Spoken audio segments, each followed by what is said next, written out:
Last up, we have Jim Thorpe. He was a Native American athlete, again in the turn of the century, early 1900s and 10s. And he had lots and lots of sports that he participated in. Here he is in football gear because he was one of our first star football players. But he was widely considered to be the greatest athlete in the world at his time. He ran these crazy events in the Olympics called the pentathlon and decathlon, which is like every difficult physical thing you can do in track and field all in a row. So he was big deal internationally as far as sports go, but he was also a Native American in America immediately after we, as a country, stopped mass murdering the Native Americans to get them off the land that we wanted. So he became the ideal of Native Americans as Americans. That, once we were done killing them all and had put them all into reservations and had kind of established that we were no longer at war with the Native Americans, what were we doing with them? What was their role in our society? And Jim Thorpe, being one of the most visible Native Americans at the time, and famous for things outside just being Native American, played a big role in establishing what that was, and was often pitted against antagonism towards Native Americans. It's kind of blunt, but it's racism. It's kind of a blunt issue.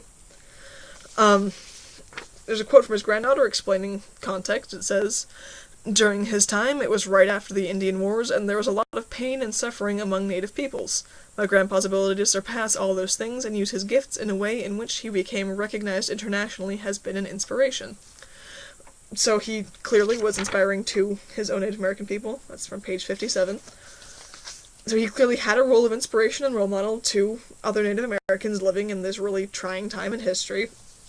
But there's another quote, which I think is interesting, about how he was viewed by white Americans that were responding to a Native American entering their pop culture, in which he is described as being modest and pleasant and public, a copper-tinged white man who knew his place and respected the old white Anglo-Saxon Protestant values. So, both to Native Americans and white Americans, he was an ideal of what they thought Native Americans as Americans ought to be, because he was a great athlete, but also because he did all of the good white things that they wanted Native Americans to be doing at the time. The other issue is that came up later on when his career went well. It went really well. Everybody was excited. He was a hero. He was respected by he was liked by all of the Americans all over the place. And he usually won against these forces of antagonism towards Native Americans, on the field, that he would usually beat other football players who represented things like white supremacy. And also, he helped to quell a lot of the fears around, what would happen now that these cunning, crafty Native Americans that used to be America's enemies were integrated into society. When his Olympic medals got stripped because of a scandal involving him and professionalism, which, you weren't allowed to be a professional in the Olympics at that time, it meant more than it would have if it had been anybody else. But because it was Jim Thorpe, the ideal of Native Americans as Americans, it meant a lot. To the Native Americans, it meant this was just another broken treaty, according to page 72 of Idols of the Game.